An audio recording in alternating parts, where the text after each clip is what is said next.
Good morning, मैं Sushila. Gurukul channel में आप सबका स्वागत है। इस चैनल के माध्यम से आज संविधान सभा बताने जा रही हूँ। तो चलिए देखते हैं भारत में संविधान सभा का गठन किस योजना के तहत किया गया। तो सबसे पहले एक प्रश्न आता है कि संविधान सभा है क्या।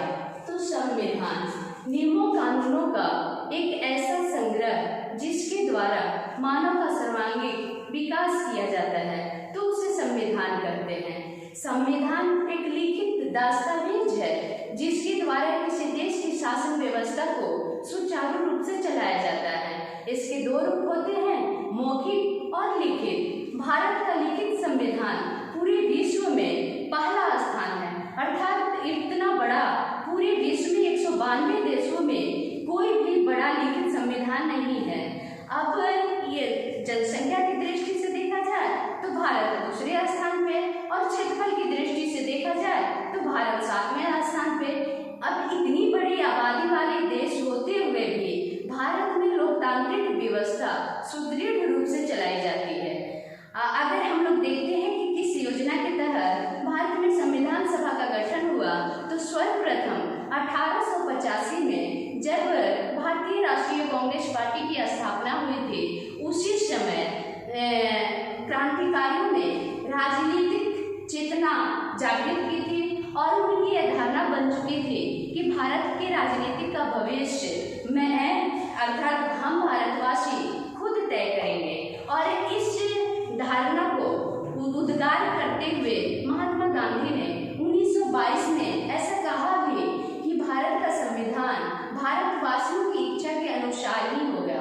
आगे बहुत सारे, जैसे 1936 में लखनऊ अधिवेशन में ऐसा कहा गया था कि भारत का संविधान का अर्थ महत्व पर जोर दिया गया था। जिस समय जापान भारत के पूर्वी क्षेत्र पर आक्रमण कर रहा था, उस समय दो शक्तिशाली देशों ने, जैसे अमेरिका और रूस, ब्रिटेन पे दबाव डाल रहे थे कि आप किसी भी तरह भारत को स्वतंत्र करो। अगर भारत को स्वतंत्र नहीं करते हो तो भारत तुम्हारे हाथ से निकल जाता है, अर्थात भारतवासी ब्रिटेन को साथ नहीं देंगे, बल्कि वो जापान के पक्ष में चल जाएगा। वैसी परिस्थिति में ब्रिटेन से क्रिप्स मिशन भारत 1942 में भेजा गया। इस क्रिप्स मिशन ने बहुत सारे प्रस्ताव को लाए और उसमें एक प्रस्ताव ये भी था भारतीय संविधान सभा का गठन। लेकिन और प्रस्ताव में बहुत सारे त्रुटियां होने के कारण उस प्रस्ताव को भारतवासियों ने ठुकरा दिए। अंततः जिस समय द्वितीय विश्व युद्ध समाप्त हुआ 1945 में, ब्रिटेन में उस समय नए प्रधानमंत्री क्लीमेंट एटली आए थे। उन्होंने फरवरी 1946 को ये घोषणा कर दी कि भारत में कैबिनेट मिशन भेजा जाएगा और इस मिशन का उद्देश्य है भारत में संविधान सभा की गठन करना। ये कैबिनेट मिशन आपका 24 मार्च 1946 को भारत पहुंचा और इस मिशन में 3 सदस्यीय मिशन था। सबसे पहले पैट्रिक लॉरेंस, जिनको अध्यक्ष बोला जाता है, दूसरा स्टेफोर्ड क्रिप्स और तीसरे अलेक्जेंडर द्वितीय थे। ये तीनों सदस्यों ने भारत में आकर जांच शुरू कर दी और 16 मई को इन्होंने रिपोर्ट प्रस्तुत की। और जो रिपोर्ट प्रस्तुत की उसमें ये कहा गया कि भारत में संविधान सभा की गठन होगी, लेकिन 10 लाख आबादी पर एक सदस्यों की नियुक्ति की जाएगी। और ऐसा अनुमान लगाया जाता है कि 1947 के पहले भारत की आबादी लगभग 40 करोड़ थी। तो ये जो सीटें सृजित हुई, जो संविधान सभा के सदस्यों के लिए सीटें जो सृजित हुई, वो कुल सीटें थी 389। ये 389 को 3 क्षेत्रों में बांटने का प्रयास किया गया। तो ये पहला क्षेत्र था। पहला ये जो देख रहे हैं 290 सीटें, ये देशी रियासतें, अभी तत्काल इसको भी हटा देते हैं। ये 292 जो है वो देशी ब्रिटिश भारत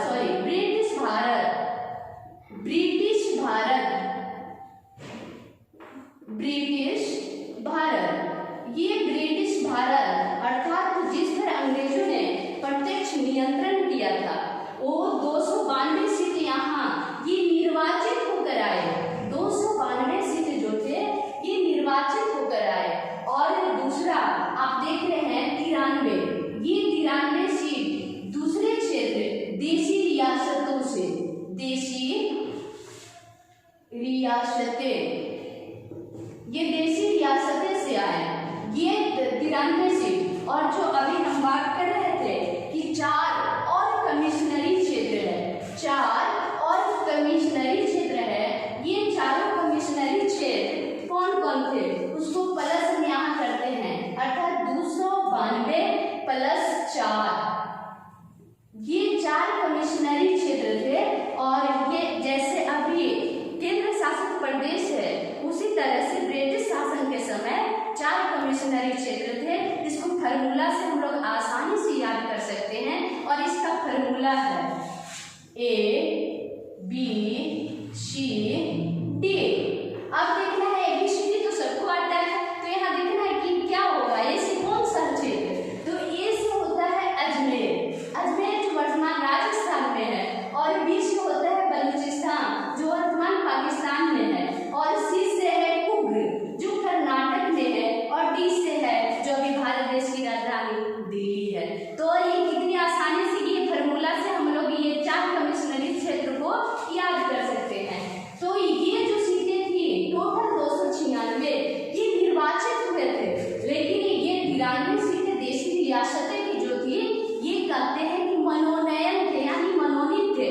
ये देशी रियासतें ऐसे क्षेत्र जिस पर यहाँ के स्थानीय शासकों द्वारा शासन किया जा रहा था, और वो अपने तरफ से मनोनयन करके ये 93 सीटों को यहाँ सदस्यों को यहाँ भेजे थे, 93 सदस्यों को यहाँ भारत भेजे थे।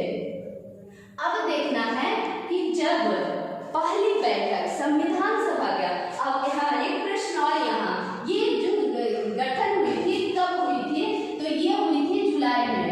ये जो गठन हुई थी कब हुई थी, तो जुलाई में। निर्वाचन कार्य कब हुआ था, तो जुलाई में। और ये देखिए संविधान सभा की प्रथम बैठक जो हुई 9 दिसंबर 1946 को।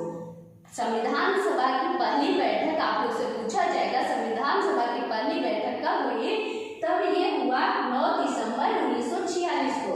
अब इसमें कितने मेंबर शामिल थे, तो टोटल 207 मेंबर शामिल थे। अब हम जब यहाँ देख रहे हैं सीटें कि टोटल सीट है 389, टोटल सीट है 389 और उपस्थिति है 207, तो बहुत ऐसे सदस्य थे जो इसमें भाग नहीं लिए। अब 207 सदस्य को कितना आसानी से हम लोग याद कर सकते हैं। देखिए जैसे हमारे शरीर में 206 हड्डी है ना, 206 हड्डी, उसमें एक प्लस कर देंगे तो 207 आसानी से याद कर सकते हैं।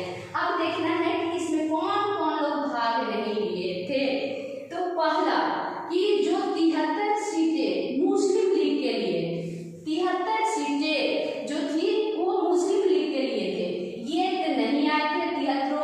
अब देशी रियासतें जो हम बताए कि ये नहीं आए थे इसमें, और बच्चे आपका ये इसमें से 15 सीटों पर महिलाओं ने जीत हासिल की थी, 15 सीटों पर महिलाओं ने जीत हासिल की थी, जिसमें से मात्र 9 महिलाएं, जिसमें से मात्र 9 महिलाएं 207 में उपस्थित हुई थी। उस दिन 9 दिसंबर 1946 को अस्थायी रूप से डॉक्टर सच्चिदानंद को यहाँ की संविधान सभा के अध्यक्ष चुना गया। इनको कार्यवाहक भी आप बोल सकते हैं, क्योंकि ये सबसे वरिष्ठ थे, अनुभवी थे, इसलिए किसी भी सभा को सुचारू रूप से चलाने के लिए एक सभापति या अध्यक्ष की आवश्यकता होती है। तो जब ये पहली बैठक हुई तो इसमें डॉक्टर सच्चिदानंद को अस्थायी अध्यक्ष नियुक्त किया गया। कब? संविधान सभा की पहली बैठक में डॉक्टर सच्चिदानंद को। ये थोड़ा अपने दायित्व को अच्छा से निर्वहन भी किए डॉक्टर सच्चिदानंद, लेकिन थोड़ा अस्वस्थ हो गए, जिसके कारण इनको हॉस्पिटलाइज भी होना पड़ा था। अब देखना है दूसरी बात ये अब ये है कि इसमें कुल 207 सदस्य क्यों उपस्थित हुए।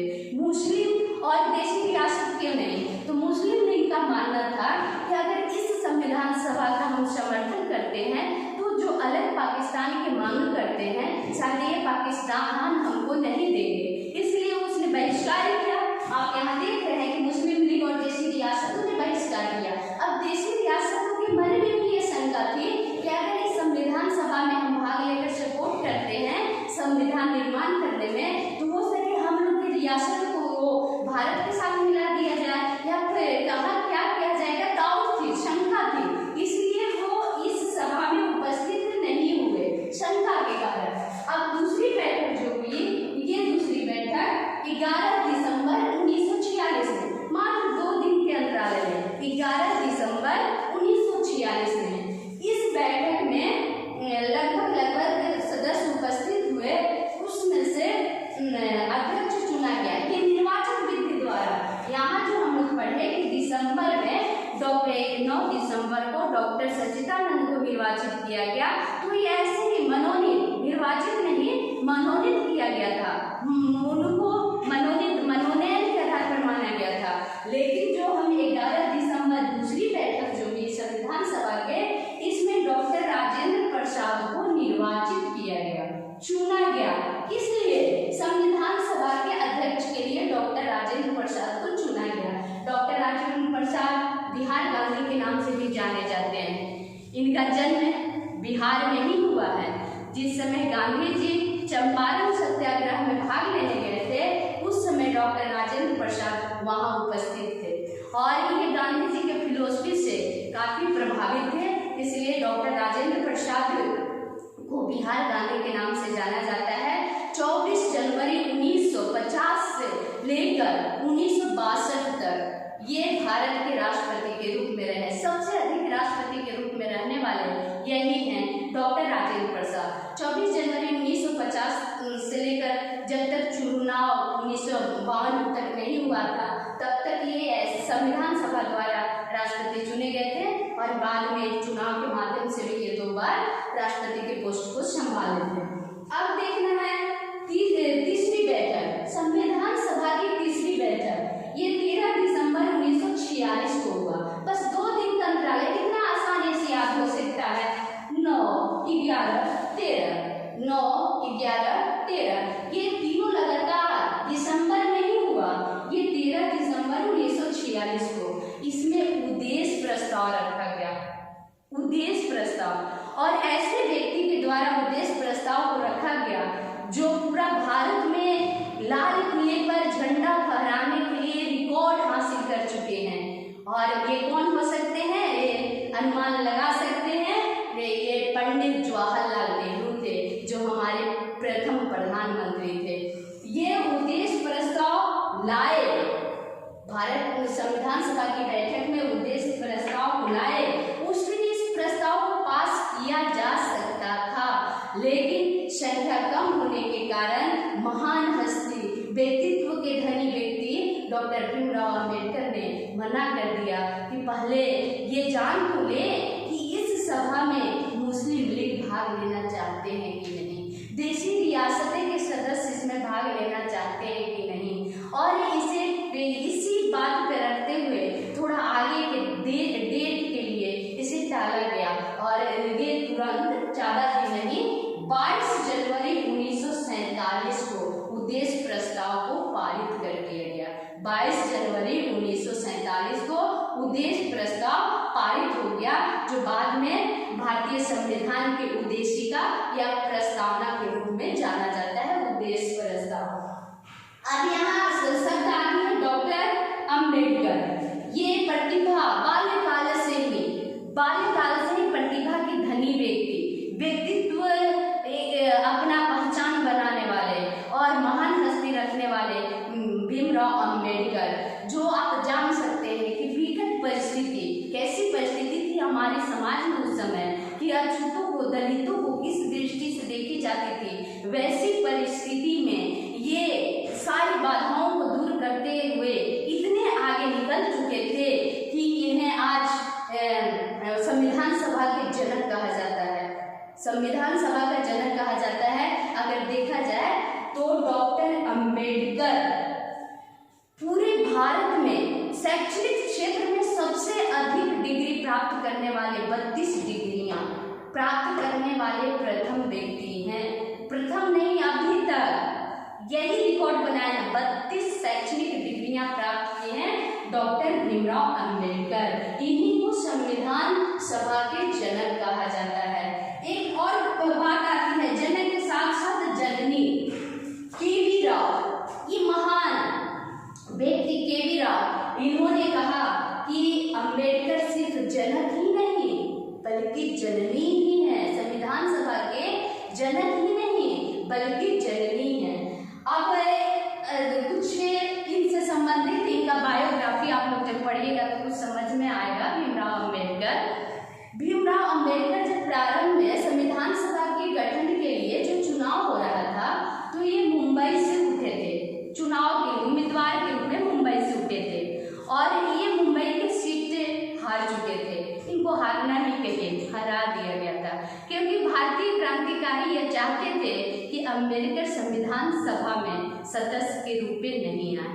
फिर ये जो चुनाव हुआ, जुलाई में चुनाव हुई थी, ये चरणबाई हुई थी, यानी कई चरणों में हुई थी।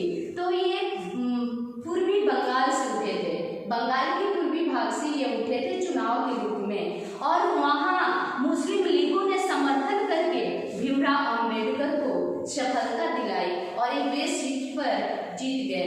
तब ये संविधान सभा के मेंबर बने थे। लेकिन देखिए, संजोग देखिए, जब भारत स्वतंत्र हुआ उस समय पूर्वी बंगाल बांग्लादेश के रूप में अलग हो गया और ये सीट भी इनका चला गया। अब ये संविधान सभा के सदस्य भी नहीं रह सकते। तब यहाँ क्या होता है कि उस समय एक नए व्यक्ति का नाम हम आप देख रहे हैं, ये है V.N. राव। इनको संविधान सभा के संवैधानिक सलाहकार कहा जाता है। ये क्या है? ये सिविल सर्विस में आगे बढ़ेंगे, ये सिविल सर्विस में थे और हम सभी को पता है कि अंतर्राष्ट्रीय न्यायालय जो संयुक्त राष्ट्र संघ के अंतर्गत अंतर्राष्ट्रीय न्यायालय है दहेग में, नीदरलैंड में दहेग में, उस न्यायालय के ये जज भी रह चुके हैं। V.N. राव अंतर्राष्ट्रीय न्यायालय के ये जज भी रह चुके हैं। V.N. राव इन्होंने जब इनको पता चला तो इन्होंने क्या किया कि बम्बई के उस समय हेड प्रधानमंत्री, माने उस क्षेत्र के प्रधानमंत्री, पूरे देश के प्रधानमंत्री नहीं, उस क्षेत्र के प्रधानमंत्री, बम्बई के हेड थे उस समय बीजी खेर बाल गंगाधर खेर। उनको ये V.N. राव बोलते हैं कि बीजी खेर बाल गंगाधर जी किसी भी स्थिति में भीमराव अंबेडकर को संविधान सभा के सदस्य बनाया जाए। अरे भीमराव अंबेडकर संविधान सभा के सदस्य नहीं बनते हैं तो ये संविधान का कोई महत्व नहीं रहेगा, इनके बिना अधूरा रहेगा। और बीजी खेर क्या करते हैं, वो बम्बई के हेड थे उस समय, वो अभी मुंबई के नाम से जाना जाता है, उस समय बम्बई जाना जाता है। बीजी खेर क्या किए कि बम्बई के सीट से जो उठे थे आपका M.R. जयकर, मुकुंद राव जयकर, वहां से ये भी क्रांतिकारी थे। मुकुंद राव जयकर भी क्रांतिकारी थे जो बम्बई की सीट से जीते थे या सदस्य के रूप में थे। उनसे ये बात किए, कौन बात किए? ये बीजी खेर इनसे बात करते हैं और कहते हैं कि आप इस सीट से इस्तीफा दीजिए और इस सीट पर डॉक्टर भीमराव अंबेडकर को रखा जाएगा। इस सीट पर डॉक्टर भीमराव अंबेडकर रहेंगे और वे संविधान सभा के अध्यक्ष बनते हैं, डॉक्टर भीमराव अंबेडकर। अब आज आगे हम लोग को देखना है कि सबसे पहले आती है प्रारूप समिति। जब संविधान सभा का गठन हुआ, बैठक हुआ, तो इसमें बहुत सारी बात आई जो अभी हम लोग सुने ये देखे कि V.N. राव ये कहते हैं कि संविधान के प्रारूप को यही तैयार किए थे। प्रारूप को तैयार करने वाले V.N. राव है और ये निःशुल्क, यानी ये सदस्य के रूप में नहीं थे और नहीं पैसा ले रहे थे, क्योंकि आप देखिए कि अंतर्राष्ट्रीय न्यायालय के ये जज रह चुके हैं V.N. राव, इनके पास काफी अनुभव है। इन्होंने प्रारूप, संविधान के प्रारूप को, ढांचा को संभाला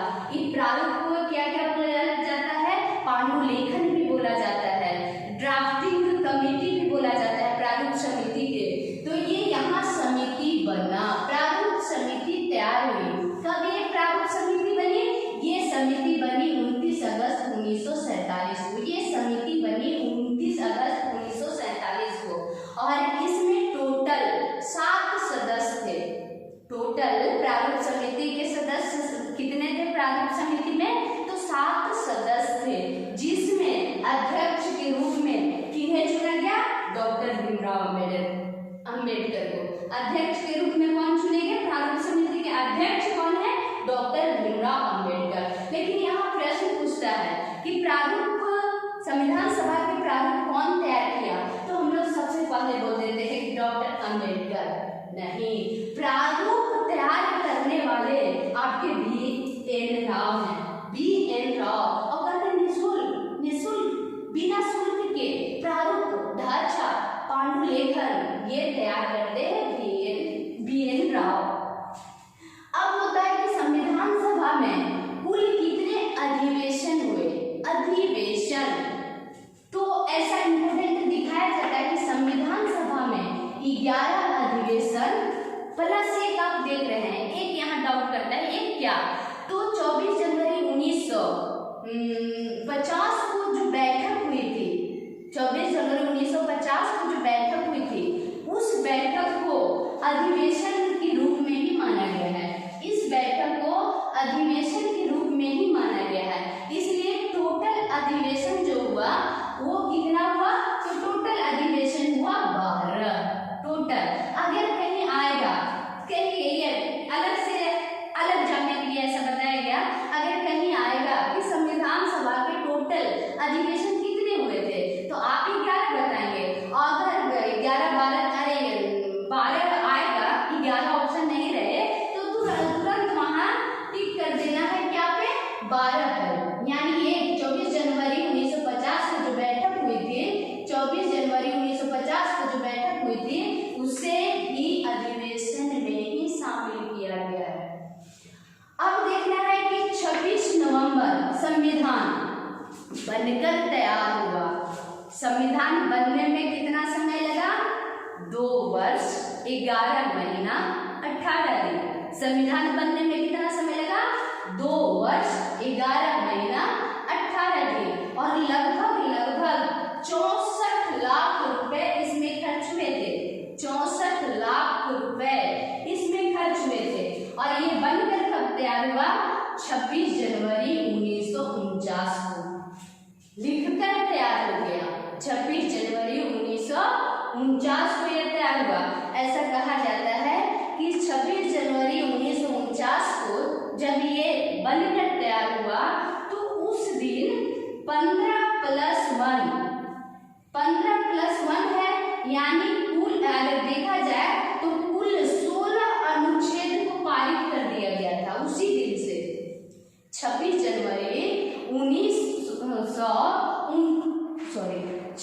नवंबर 1949 को 16 अनुच्छेद को पारित कर दिया गया था। इस 16 अनुच्छेद में कौन कौन थे? तो 5, 6, 7, 8, 9, 10 जो नागरिकता से संबंधित अनुच्छेद है, नागरिकता से संबंधित जो अनुच्छेद हैं उन्हें ये पास कर दिया गया था। और एक और मुख्य निर्वाचन संबंधित भी अनुच्छेद को पास किया गया था। इसके अलावा कार्य की एक मुख्य अनुच्छेद लिखा हुआ है 394 अनुच्छेद।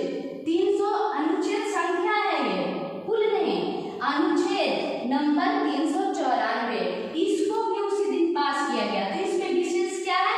तो देखिए, जैसे ये 5, 6, 7, 8, 9, 10 ऐसे बता रहे हैं कि टोटल 16 अनुच्छेद को पास किया गया था, तो ये 15 अनुच्छेद का वर्णन इसमें मिलता है।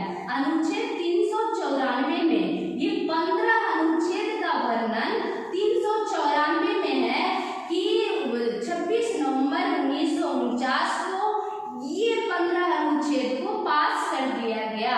ये 15 अनुच्छेद को पास करने की जो ये तारीख है, ये अनुच्छेद है, वो है 394।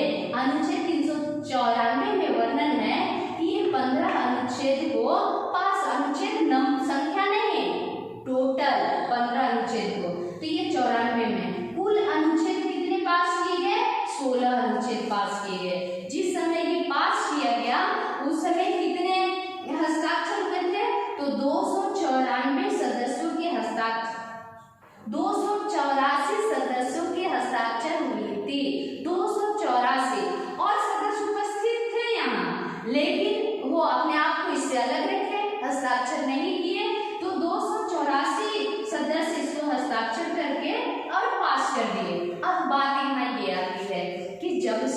संविधान 26 नवंबर 1949 को बनकर तैयार हो गया, तो हम लोग 2 महीना क्यों इंतजार किए?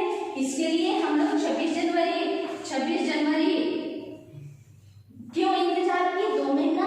तो आप सब हम सब जानते हैं कि जब 1929 में लाहौर में कांग्रेस का अधिवेशन हुआ था, तो उस समय कांग्रेस के अध्यक्ष पंडित जवाहरलाल नेहरू ने ये घोषणा किए थे कि आने वाला 26 जनवरी 1930 को हम लोग स्वतंत्रता दिवस के रूप में मनाएंगे।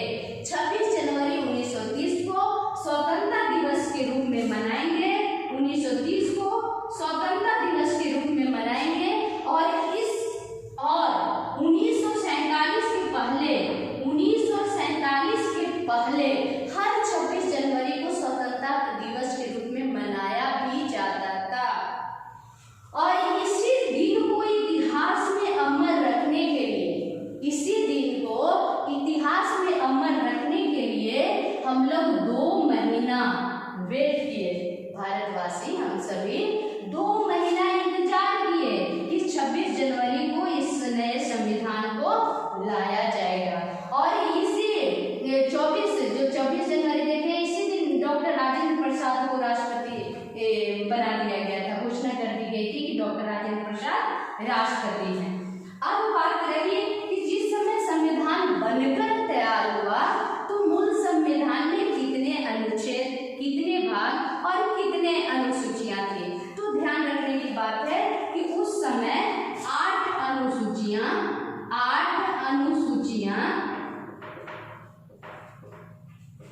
और 395 अनुच्छेद थे। संविधान के मूल में जब संविधान लागू हुआ था, उस समय 8 अनुसूची और 395 अनुच्छेद थे। हम 394 में कहते हैं कि जो 26 नवंबर को अनुच्छेद पारित हुआ, उसका वर्णन है। तो कितना आसान है इसको याद करना 394 अनुच्छेद को, क्योंकि 395 टोटल अनुच्छेद था। तो एक अनुच्छेद पीछे ये 26 नवंबर को जो पारित हुआ है उसका वर्णन है। तो ये आसानी से याद कर सकेंगे। अभी तो 400 प्लस अनुच्छेद है। अनुसूचियां अभी वर्तमान अभी बढ़ा, वो टोटल 4, तो अभी अनुसूचियां हो गया 12, टोटल अनुसूची हो गया 12।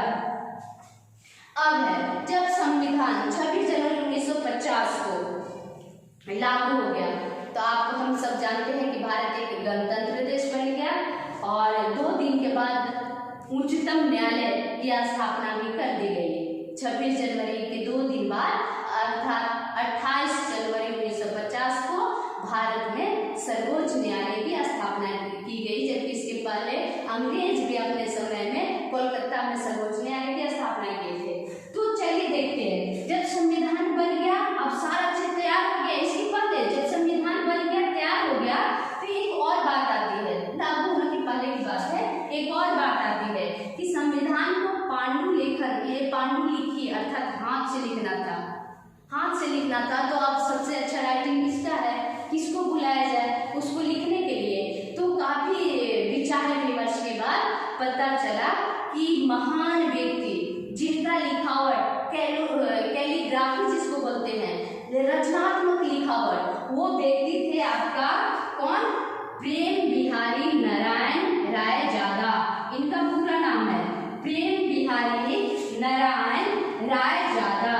प्रेम बिहारी नारायण राय जादा, जो कैलीग्राफी में लिखते थे, बहुत सुंदर लिखावट था। और भारत का संविधान लिखित रूप में सबसे बड़ा संविधान है, इसलिए लिखने में भी। तो जो संविधान लिखा गया वो प्रेम बिहारी नारायण जादा, इनसे कौन मिले? तो नेहरू जी इनसे जाकर मिलते हैं। नेहरू जी इनसे जाकर मिलते हैं और बोलते हैं कि हमको पता चला आपका राइटिंग बहुत सुंदर है, और जो संविधान लिखा गया था भाषा क्या था? इंग्लिश था, इंग्लिश में लिखना था। तो ये प्रेम बिहारी नारायण जी से मिलते हैं और बोलते हैं कि आप एक हम सबके कार्य को करें। तो वो बोलते ठीक है, आप बताइए कौन से कार्य को करना है? तो बोलते हैं संविधान का सुंदर लिखावट करवाना है जो आपकी इस योग्य है, और बताइए कि इसके बदले आप क्या लीजिएगा। तब प्रेम बिहारी नारायण रायजादा जी कहते हैं कि यह तो मेरा सौभाग्य है कि भारत के संविधान लिखने का दायित्व मुझे दिया जा रहा है। मैं इसके बदला में कुछ नहीं लूंगा, लेकिन एक छोटा सा शर्त है। कौन सा शर्त? तो शर्त है कि मैं जब संविधान लिखूं तो संविधान के हर पृष्ठ में मेरा नाम होना चाहिए, हर पृष्ठ में मेरा नाम होना चाहिए, और संविधान के अंतिम पृष्ठ में मेरे और दादाजी का नाम होना चाहिए। और क्योंकि दादाजी इस योग हमको बनाए हैं कि आज हम संविधान लिखने जा रहे हैं अपने सुंदर लिखावट में, तो नेहरू जी बोले बस ये साधारण सी बात, जब आप इतना तो बन ही सकता है, स्वाभाविक है। जो व्यक्ति इतना मेहनत कर रहा है भारत के संविधान, इतने बड़े संविधान को लिखने में, तो उनका तो हक होता है कि पैसा नहीं तो कम से कम नाम तो आना चाहिए। तो सहजता से नेहरू जी बोले ठीक है, मुझे ये शर्त पसंद है। अब नंदलाल बोस, ये नाम सुनेंगे, नंदलाल बोस, ये क्या करते थे? सुंदर सा चित्रात्मक डिजाइन करने के लिए प्रसिद्ध थे। तो जब भारत के संविधान ऐसे बनता है, भारतीय संविधान ऐसे बनता है, तो वो क्या करते हैं कि बीच में पेज के बीच में जब लिखाता है तो ये किनारे किनारे बहुत सुंदर डिजाइन इसमें डालते हैं। ये और इनके दोस्त, ये और इनके दोस्त, ऐसा लगता है कि वो बेल की पत्ता है, लेकिन वो बेल की पत्ता रहता नहीं, बल्कि संविधान सभा के गठन में जितने सारी गतिविधियां हुई हैं उसको ये चित्रात्मक माध्यम से लिखते हैं। और ये संविधान अंग्रेजी भाषा में लिखा जाता है, लेकिन लिखने का जो शैली है इटालियन होता है, लिखने का शैली जो होता है इटालियन होता है। अब आगे हम लोग अगर आप सबका समर्थन रहता है, सहयोग रहता है, तो निश्चित रूप से दूसरा वीडियो बनाएंगे और आप सबों के सामने आएंगे।